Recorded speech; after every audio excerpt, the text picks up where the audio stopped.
नमस्कार। डालेंगे हम। चलिए डाल दीजिए। अरे भैया इतना तो भीड़ है नहीं, जिसको कुर्सी मिला हुआ है कुर्सी पर बैठिए, कुर्सी पर बैठिए।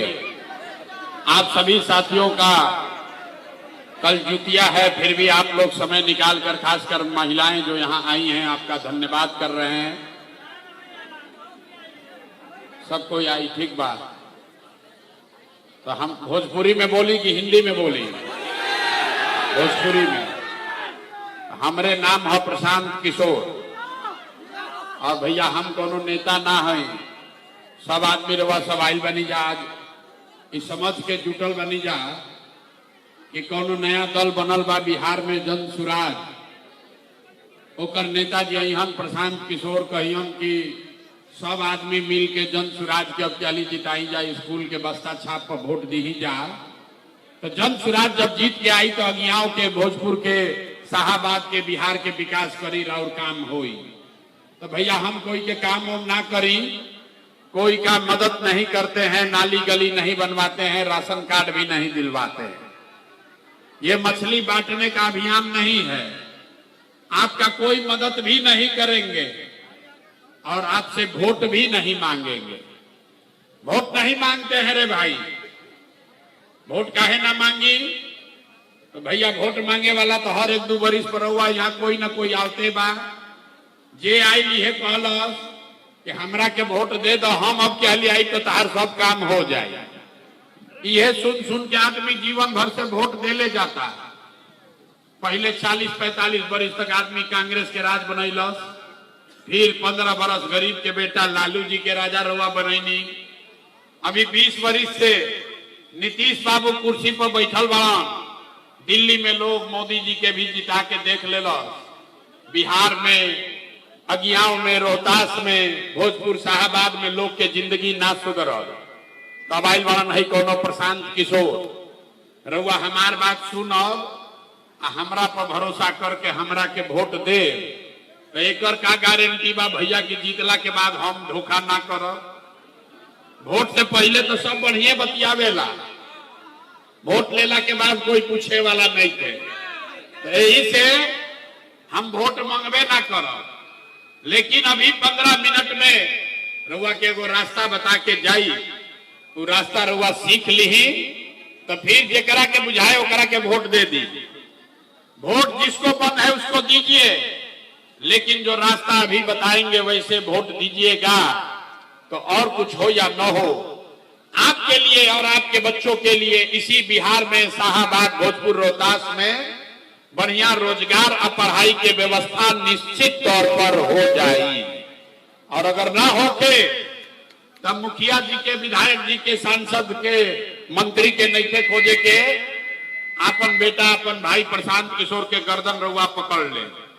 तब जकरा जकरा रास्ता सीखे के बाद अब 15 मिनट तक भैया आपस में बतियावे के नहीं थे, भाषण हो गई अब खत्म।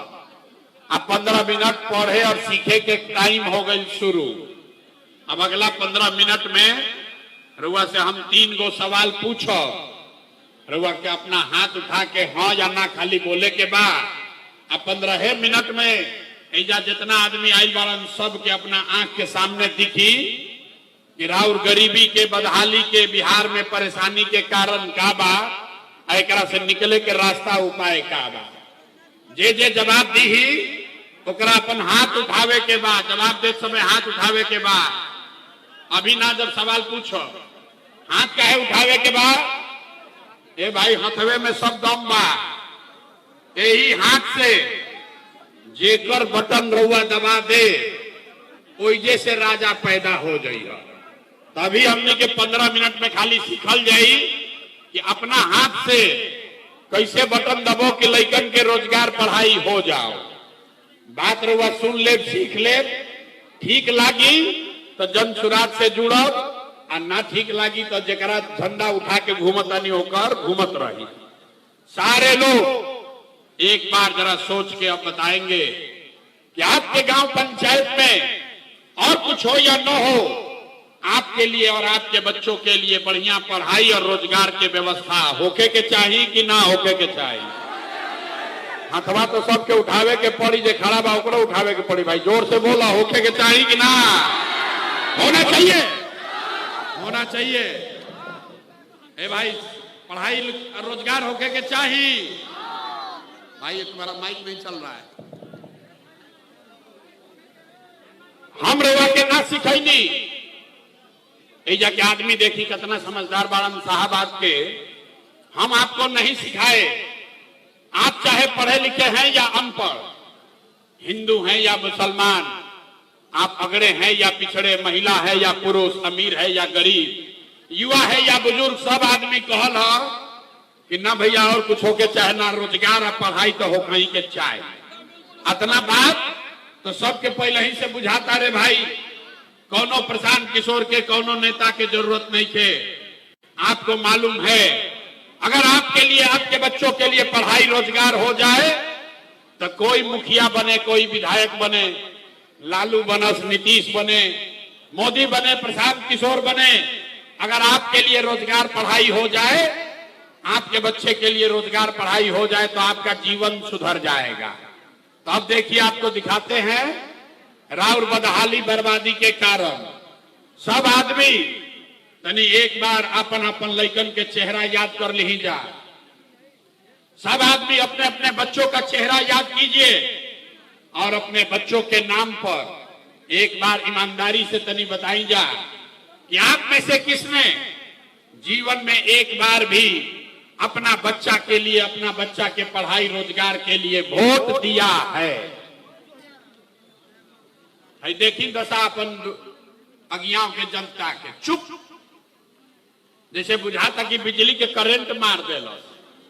अभी कितना जोर से बोल ली, हाँ ये भैया हमने के तो रोजगार और पढ़ाई होके के चाहिए। जब माइक दे दी ही आदमी आधा आधा घंटा भाषण देता, कोई लालू जी के गरियावता, कोई मोदी के, कोई नीतीश के, कोई कांग्रेस के, कोई मुखिया के, कोई विधायक के। अरे भाई रउआ तो आज तक अपना लड़का खाती, अपना लड़कन के पढ़ाई रोजगार खाती वोटे ना देनी, तो दूसरा के गाली काहे के देता नहीं। अब कोई खड़ा होके कही ये भैया एक का गारंटी बा कि हमने के रउआ अपना लड़कन खाती वोट दिहल जाई, अपना लड़कन के पढ़ाई रोजगार खातिर वोट दिहल जाए तो हमने के लड़कन के मिल जाए। कौना नेता के वोट दिहल जाओ, हमने के तो सबके वोट दे के देख लेनी जा। आज तक कुछ ना मिलल तो एकर का गारंटी बाकी लड़कन खातिर वोट दिहल जाए तो पढ़ाई रोजगार मिल जाए। बिल्कुल इसका गारंटी है। वोट जिसको देना है दीजिए, लेकिन अगर अपने बच्चों के लिए वोट दीजिएगा तो आपको पढ़ाई रोजगार मिलबे करेगा। हमारा बात पर भरोसा नहीं खे करे के अपना आंख के सामने 2 मिनट में जादू देखी कि रउआ लड़का के रउआ रोजगार पढ़ाई कैसे मिली। सारे लोग सोचकर दूसरे सवाल का जवाब दीजिए। आज तक आपने जिस नेता को, जिस दल को भी वोट दिया, उन नेताओं ने आपका और आपके बच्चों का काम किया है कि नहीं किया है? अथवा उठा के बोले के बाद नेता लोग काम कैले बन जा कि नहीं गंजा कैले? हाथ उठाओ भाई, हाथ उठाकर बोलिए नेताओं ने आपका काम किया है कि नहीं किया है? अरे भाई जोर से बोलो, किया है कि नहीं किया है? नहीं किया है ना? अब पलटे के नहीं थे, सब लोग देख ले लो।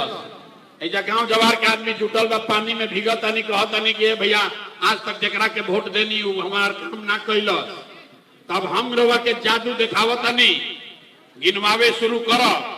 हाँ सही बात बोलत तो सबके हाथ उठा के हाँ बोले के बाद, गलत बोलत तो ना बोल दे, बात खत्म होई। रउआ अपना आंख के सामने दिखी कि रउआ लड़का के पढ़ाई रोजगार कैसे मिली। भाई तुम्हारा सारे लोग छोड़ दो, अब पानी में भीगता नहीं, भीगे काम बा, रवा नहीं भीगे तो कोई दिक्कत नहीं है। तब सब आदमी जादू देखे खातिर तैयार होकी, हम गिनवावे शुरू करब, सही बात बोले के बोलब तो हाँ बोले के बाद, और गलत बोलब तो ना बोल दे। पूरा बिहार में शाहबाद, चरपोखरी में, अगियाव में बहुत सारे लोगों ने 5 किलो अनाज के लालच में मोदी जी को, भाजपा को वोट दिया है। तो बिहार में चाहे जितना चोरी भ्रष्टाचार बा, 1 किलो चोरी करके 4 किलो अनाज एजा के आदमी के मिलता कि नहीं के मिलत? हाथवा तो उठावे के पड़ी, लइकन के पीठ से बोरा हटावे के बाद हाथ उठावे के बाद 4 किलो अनाज मिलता कि नहीं के मिलत? आपने हमने वोट दिया हिंदू मुसलमान बन के, सब हिंदू लोग के कहल गई ये भैया हमने के दशा कुछो होके पहले हमने के अयोध्या में राम जी के मंदिर बनावे के बाद तरुआ गांव में नाली गली ना बनल, स्कूल अस्पताल ना भइल, एजा फैक्ट्री ना लागल, लेकिन आपके वोट से अयोध्या में राम जी का मंदिर बना है कि नहीं बना है? आपने हमने कई लोगों ने वोट दिया नीतीश कुमार को, लोग कहा ना मोदी के वोट ना देव, लालू के ना देव, हम तो नीतीश के वोट देव। नीतीशे से हमने के बिजली पानी सड़क मिलल बा। लालू जी के राज में बिहार में बिजली पानी सड़क ना रहे, तो नीतीश के बिहार में इसी भ्रष्टाचार वाले राज में बिजली का बिल 1000 आए चाहे 2000, घरे घरे बिजली आया है कि नहीं आया है? अरे हथवा उठा के बोलो भैया बिजली आई बा कि नहीं के आई? तो 2 बार हिलैला पर काहे बोलता रहो? हाथ उठाकर बोलिए बिजली आया है कि नहीं आया है? आपने हमने वोट दिया जाति के नाम पर, अपना जात के नेता के। बिहार में आदमी कहेला जी ही चाहे मर जाए रे भाई, अपना जाते वाला के वोट दे। तो भैया आपके जात के नेता ने आपके लिए, आपके बच्चों के लिए पढ़ाई रोजगार का बात नहीं किया, लेकिन जाति के बाद और जाति के गिनती जनगणना पूरा बिहार में भइल बा कि नहीं के भइल?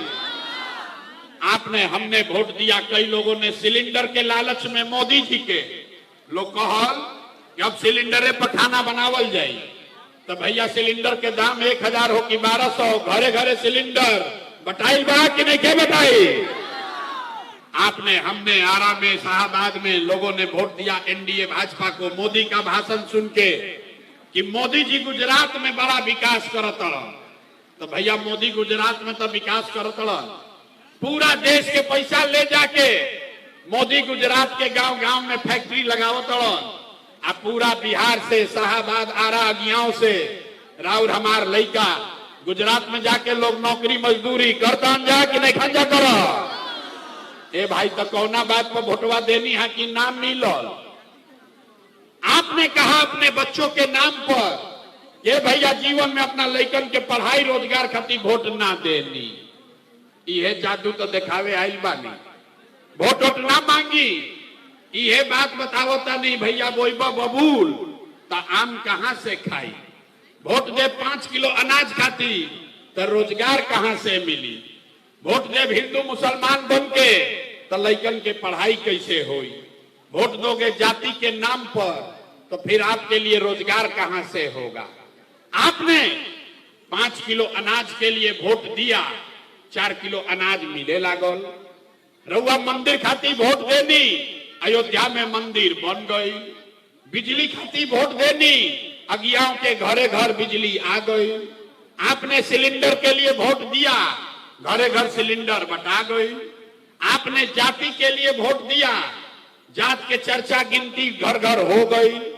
आपने गुजरात के विकास के लिए वोट दिया, गुजरात में घर घर गांव गांव फैक्ट्री लग गया। आपने अपने बच्चों के पढ़ाई रोजगार के लिए वोट नहीं दिया, इसीलिए पूरा बिहार के लइका अनपढ़ और मजदूर बन गई। लोग यह बात बतावे आइल बानी। वोट रउआ जेकरा के देवे के बाद दे दी, लेकिन जौना काम खातिर देले बानी उ वोट को काम तो होते बा। रउआ अपना लइकन के चिंते नहीं करो तो नेता लोग काहे लइका के चिंता करी भाई? यह बात बतावे आइल बानी। गांवे गांव जाके हाथ जोड़त तनी लोग के वोट नहीं मांग। एक के बात बताओ तनी करे भाई, अगर आप अपना और अपने बच्चों का चिंता नहीं करोगे तो दुनिया में कोई दल, कोई नेता राउर लइका के चिंता ना करी। काहे करी भाई? जब रउआ अपन लइका के चिंते नहीं थे तो लालू, नीतीश, मोदी, प्रशांत किशोर राउर चिंता काहे करियो? अब अभी रउआ के 1 मिनट में दिखाई राउर बर्बादी के असली कारण, और फिर एकरा से निकले के एगो रास्ता बताई, मंत्र सिखाई। सब आदमी अंतिम बार अंतिम सवाल का जवाब दीजिए। तीसरे सवाल का तनी हाथ उठाकर बताइए, और कुछ हो या न हो, आपको अपना और अपने बच्चों का चिंता है कि नहीं है? देखिए कितना आदमी अपना लड़कन के नाम पर हाथों नहीं के उठावत, हाथ उठा के बोलो रे भाई, हाथ उठाकर बोलो बच्चों की चिंता है कि नहीं है? जोर से बोली खकार के, बा कि नहीं के?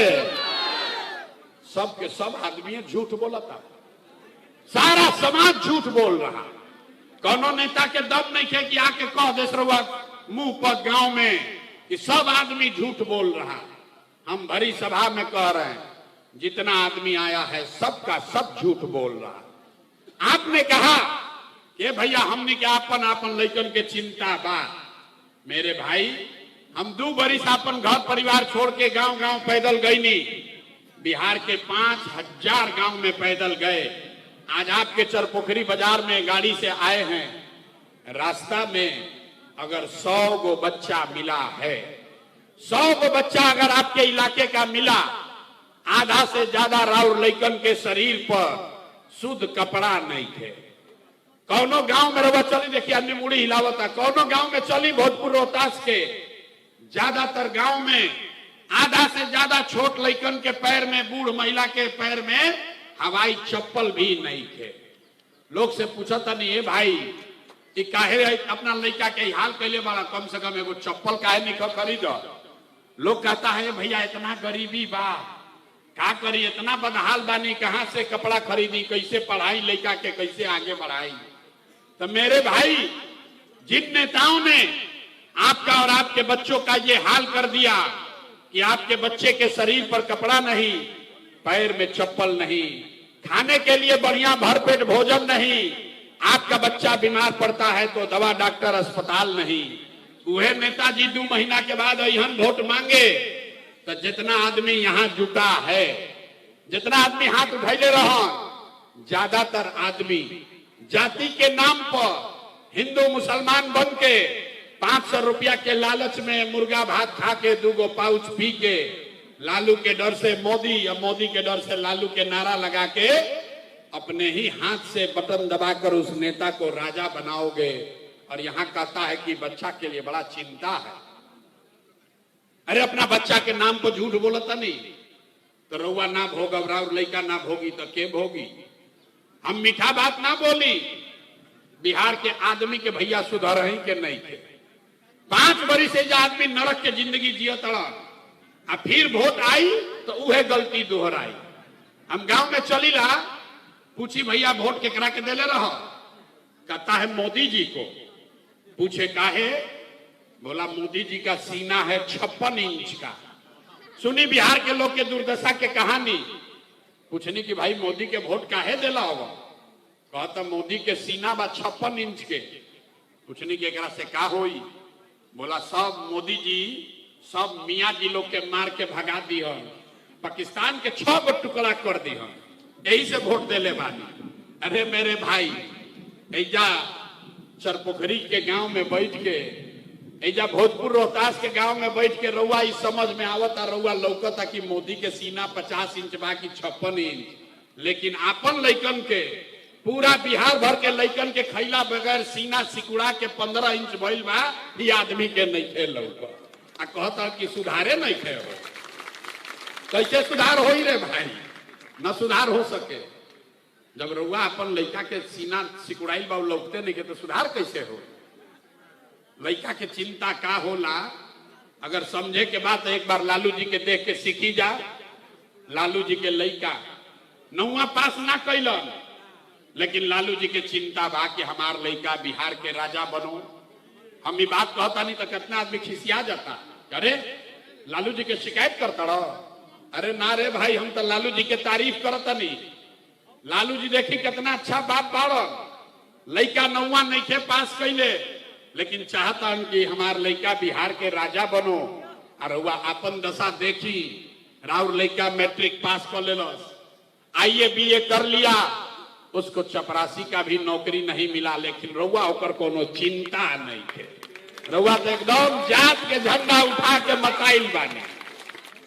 कोनो गांव में चली, घर के दलान में, खेत खलिहान में, चौक चौराहा पर चाय के दुकान पर 5 आदमी बैठता तो यह बतियावता कि लालू जीती हन की नीतीश जीती हन, भाजपा जीती की जनसुराज जीती।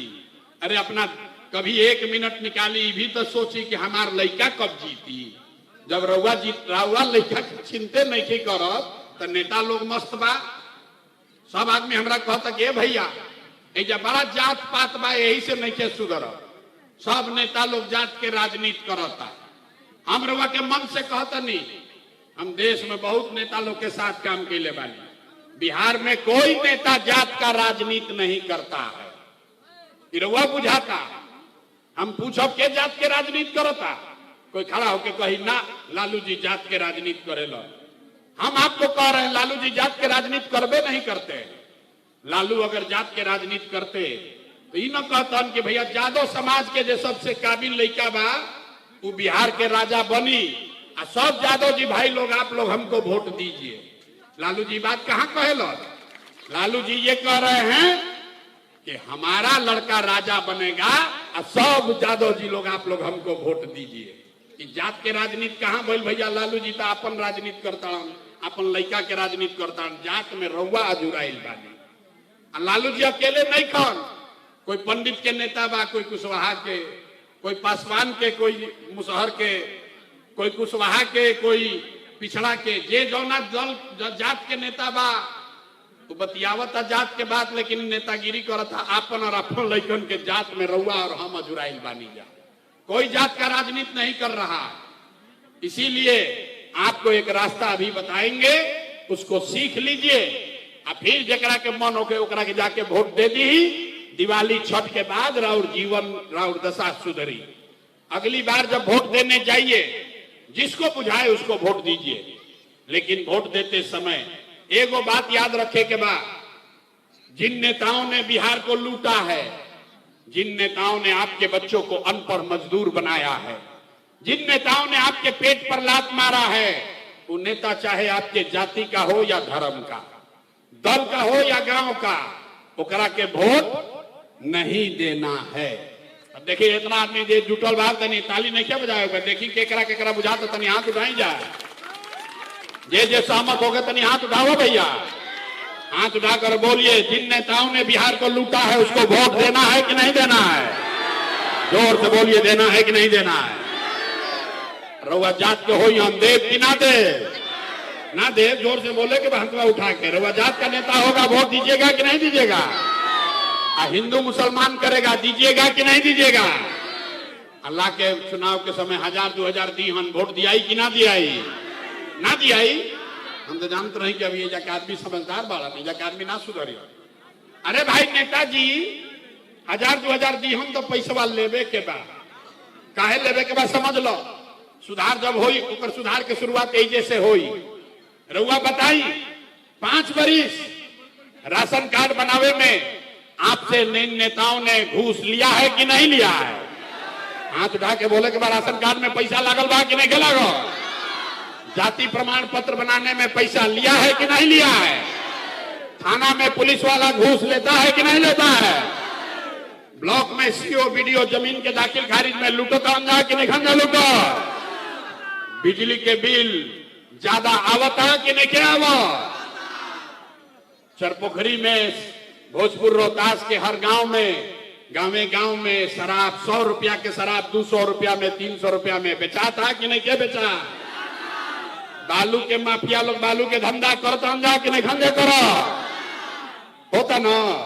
अरे तो 5 बरिस हमनिए से लूट के पैसा जमा कैले बाड़ा सन, वही में से ला के 1000-2000 दिया सन, अपने पैसा ले लेवे के बाद। लेकिन पैसा लेने के बाद एगो अब ये मंत्र याद करे के बाद जो अभी सिखाई, गरीबी से निकलने का मंत्र।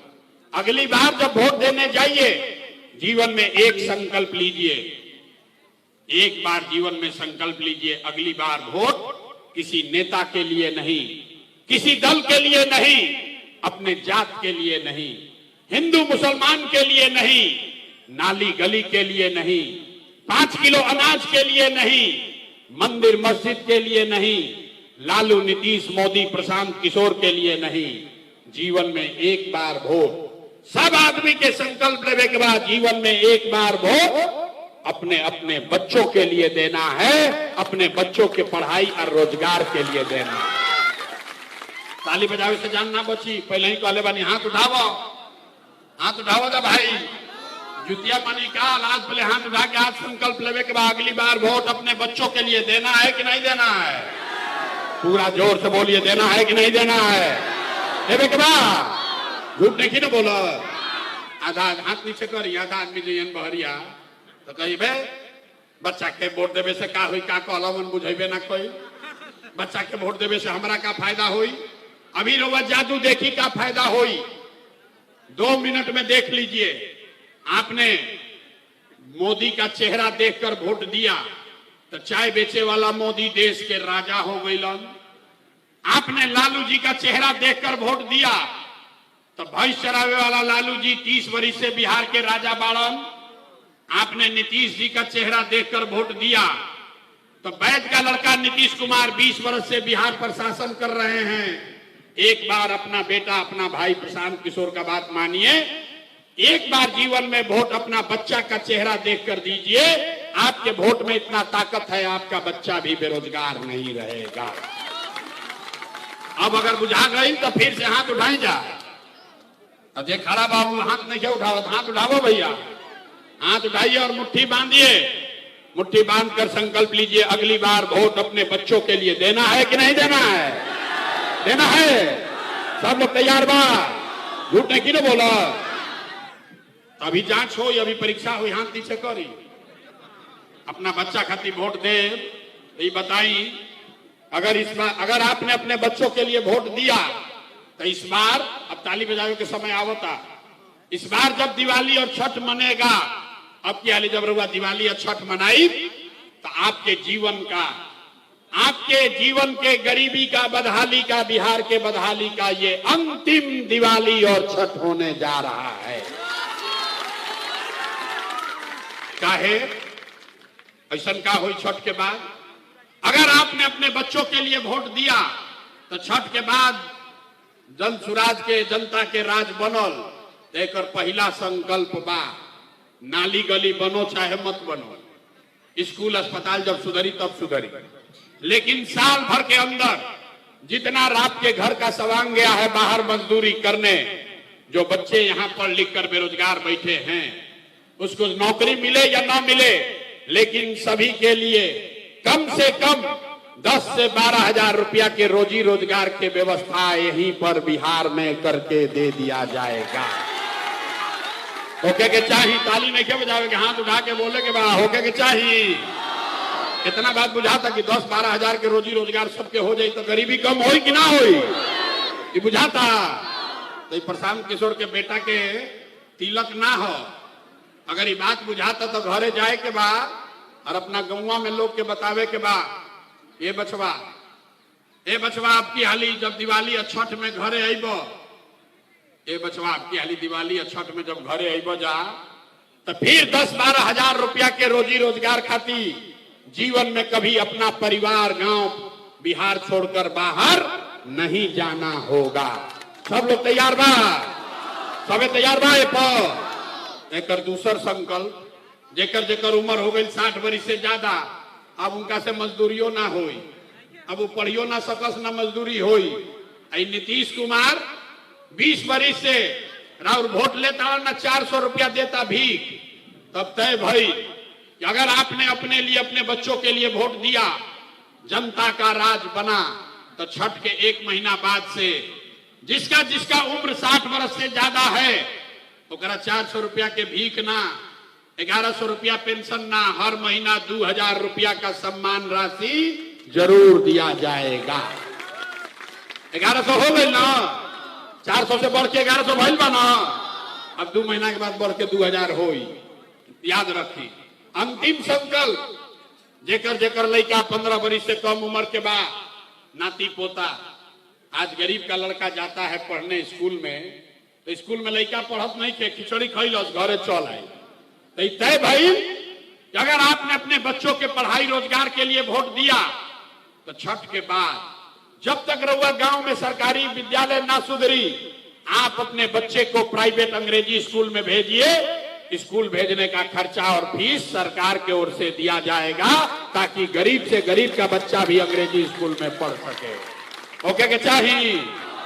सबके बुझा गई तो कितना बुझाइल बा अभी जांच तनी जांच ली सब परीक्षा देवे के तैयार बा ना तो तनी हाथ उठा के बताई अगला बार वोट 5 किलो अनाज खाती दियाई कि रोजगार खाती दियाई 5 किलो अनाज चाहिए कि रोजगार चाहिए अपने बच्चों के लिए बढ़िया पढ़ाई चाहिए कि अपना जात के नेता चाहिए पढ़ाई चाहिए कि जात चाहिए जोर से बोलिए जात चाहिए कि पढ़ाई चाहिए लालू नीतीश मोदी का राज चाहिए कि जनता का राज चाहिए कहनिया ना बिहार के आदमी ना सुधरियो जे हाथ नहीं उठावा तो कहता कि ना हम सुधरब आ ना सुधरे देव अभी कितना तारा जैसा प्रशांत किशोर जो हम सुधरब ना हम ना सुधरब ना बिहार के सुधरे देव अरे भाई तारा लालू चाहिए लालू बोलो नीतीश चाहिए नीतीश बोलो डराए के नहीं थे सोच कर बोलिए लालू नीतीश मोदी का राज की जनता का राज अथवा सबके उठावे के बाद ना छोड़ब ना जान हाथ उठाकर बोलिए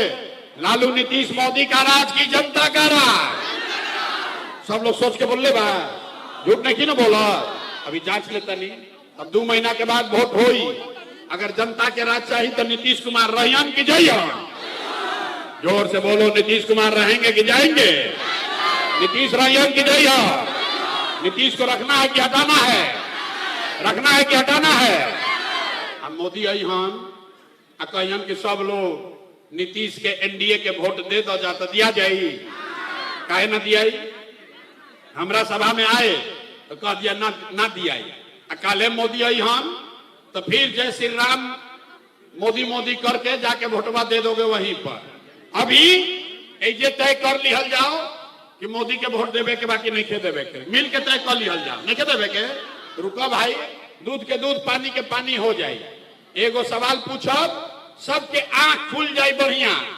सब लोग सोच के बताई जाए एक एगो सवाल के जवाब देवे के बाद वोट बिहार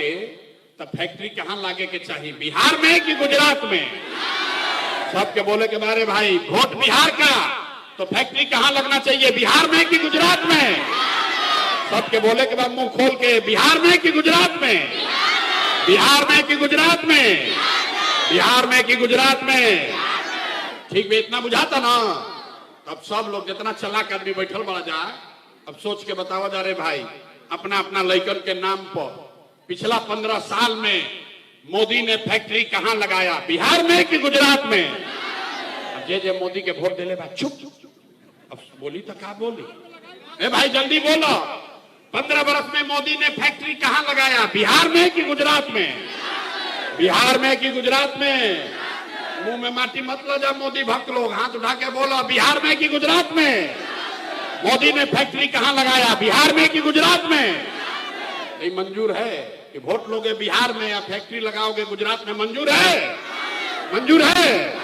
तो अब रउआ तय कर ली कि मोदी के वोट देवे के बाद मोदी को वोट देना है नहीं देना तो हाथ उठाइए हाथ सब लोग उठाइए मोदी के वोट दे अभी ना मानी हाथ छुपैले रही नीचे हाथ ऊपर करो भाई मोदी के वोट देवे के बाद नहीं देना है ना और अगर दिए तो बिहार के लड़का गुजरात में जाके मजदूर बनियान ओकर पाप आप ही के सर लगेगा तो मोदी के वोट ना दिया तो नीतीश कुमार तो 2 महीना के बाद गई रैयन की जाइयो भाई जोर से बोलो रैयन की जाइयो नीतीश कुमार रहेंगे कि जाएंगे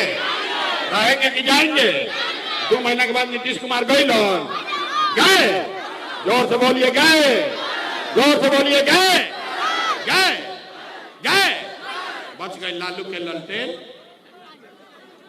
बच गए लालू के ललटेन ए भाई बताओ लालू के ललटेन चाहिए ए भाई लालू का ललटेन चाहिए ललटेन का जंगल राज चाहिए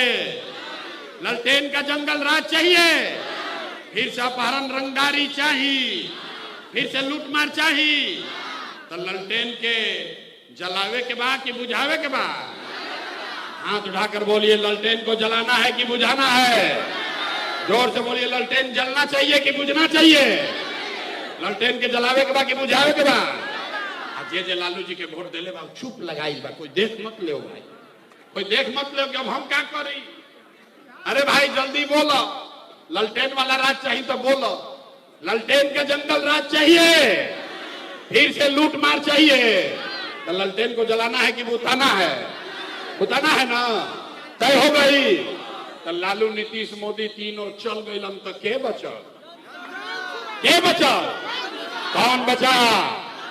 जोर से बोलिए, कौन बचा? कौन बचा? कौन बचा? पहले ही कहले रहे कि बिहार के आदमी ना सुधरियो। आधा घंटा समझा लेनी, लेकिन आदमी ना समझ गया। पहले 40 बरिस कांग्रेस से ठगैलन, फिर 15 बरिस लालू से ठगैलन, अब 20 बरिस से नीतीश मोदी से ठगा तड़ो। आदमी चिल्ला चिल्ला के कहता कि प्रशांत किशोर से ठगाई। अब रउए बच गए बानी। अरे भाई, पहले ही कहे हैं प्रशांत किशोर से कुछ ना होई। एगो प्रशांत किशोर के छोड़ी 10 को प्रशांत किशोर आ जाइए, तब वो बिहार ना सुधरी। जब तक आप नहीं सुधरिएगा तब तक कोई बिहार को नहीं सुधार सकता। तो जेपी कह के गईलन, जयप्रकाश नारायण ने कहा, जब बड़ा भ्रष्टाचार भइल तो जेपी ने कहा सिंहासन खाली करो, जब जनता आती है। बिहार में अब लालू नीतीश मोदी प्रशांत किशोर का राज नहीं, जनता का राज कायम होना चाहिए। होना चाहिए कि नहीं होना चाहिए? होके के चाहिए। तो एक बार हाथ उठा के बोली जय बिहार। आवाज ना आई, जय बिहार। नेता सब इतना खून चूस लिया है कि मुंह से आवाजें नहीं खेने का कही जाओ। जोर से बोलिए जय बिहार। तो हम रुआ से वोट मंगनी ना, अब पैसा चंदा हम ली ही ना, लेकिन मांगने आए हैं आपका आशीर्वाद। अगर रुआ हमारी बात ठीक बुझाइल होके जो रास्ता बता रहे हैं ये ठीक रास्ता है, तो और कुछ नहीं, जाने से पहले एक बार हाथ उठाकर आशीर्वाद दीजिए और बताइए कि बिहार में ये प्रयास होना चाहिए कि नहीं होना चाहिए? बिहार में प्रयास होके के चाहिए कि ना होके के चाहिए? बिहार में बदलाव होना चाहिए कि नहीं होना चाहिए? बिहार में बदलाव होना चाहिए। अभी होके के चाहिए कि 5 वर्ष के बाद? 25 में कि 30 में? सोच के बोला भैया, 25 में कि 30 में? अभी होके के चाहिए कि 5 वर्ष के बाद? झूठ नहीं ना बोल रहे हैं? सब लोग तैयार है? अगर आप तैयार हैं तो इस बात के लिए तैयार हो जाइए कि दिवाली छठ के बाद अब किसी के बच्चे को पढ़ाई रोजगार के लिए अपना घर परिवार छोड़कर बिहार से बाहर छठ के बाद नहीं भेज जाएंगे। सब लोग तैयार है? बा सब लोग तैयार है भाई? तब जाए से पहले अपन काम की एगो बात सीख ली, रास्ता बता देनी कि जनता के राज बनी तो रउआ के पहचानी। रउआ से हमार भेंट तो हो ही ना, इसलिए सब आदमी ये परिवार लाभ कार्ड पहले बना ली कि मुफ्त में बनता। इसी कार्ड से हमको ये जानकारी होगा। ना ना बताओ तनी, 1 रुपया ना। अरे भाई रुको, काहे जोश में आवत रहो, इतना जोश में मत आवो, न तो ऐसे ही जीवन बीत जाए। कार्ड मुफ्त में आपको बन रहा है। इसी कार्ड से जानकारी होगा कि आपके परिवार में कौन बेरोजगार है, आपका कौन बच्चा है जिसको प्राइवेट स्कूल में जाना है, आ घर में केकर उम्र 60 वर्ष से ज्यादा बा, जरा पेंशन सम्मान राशि मिले के बाद। मुखिया के पास नहीं जाना है। मुखिया, सरपंच, सीओ, बीडीओ सबका दरवाजा बंद। जरा बिजुली कार्ड रही, सरकार बनते के साथ आपको वो लाभ अपने आप डायरेक्ट मिलेगा। जैसे बैंक से रुपया एटीएम से निकलेला, वैसे ही ये सरकार के तिजोरी का चाबी है। अपना जानकारी दे दीजिए, कड़वा बना के अपना अच्छा से रखे के बाद जब ये जनता का राज बनेगा तो आपको इस कार्ड के माध्यम से अपने आप 1200-15,000 रुपया का लाभ हर महीना मिलने लगेगा। आपके लिए ये सबसे सीधा उपाय है। भाई साहब को तन पैसा लगा था, पैसा नहीं खेला गया, कार्ड बनवा लीजिए। और जरा कार्ड बनैला के बाद जन सुराज परिवार में शामिल होके के बाद, जरा मेंबर बने के बाद अगर मन होके तो 10 रुपया दे के मेंबर बन जाए। जनता के राज बनावे के बाद मुखिया जी के 2,500 नहीं खे देवे के बाद 10 रुपया दे के मेंबर बनी और अपना गांव में जन सुराज के बात के फैलाई। ये जितना आदमी जुटल बनने से सरकार ना बदली, सब आदमी लागी तब सरकार बदली। एगो प्रशांत किशोर से ना होई तो 10 रुपया दे के अगर चाही तो मेंबर बन जाए, नहीं खे मन तब वो कार्ड ली घरे जाए। कोई जरूरी नहीं है। तो 10 रुपया ऐसे लागल बा कि मेंबर बन देखे बनाइए बड़ा अपने आ दूसरा के भड़कावत अपने बना ले पहले। 10 रुपया इसलिए लिया जा रहा है कि आप जन सुराज का सदस्य बन जाइए और जिम्मा लीजिए कि प्रशांत किशोर बिहार भर में घूमत रहा, लेकिन अपना गौवा में सबके हम समझाई कि अगला बार का समझावे के बाद कि अगला बार वोट अपना अपना लइकन खातिर देवे के बाद। इतने बात तो बतावे के बाद भाई।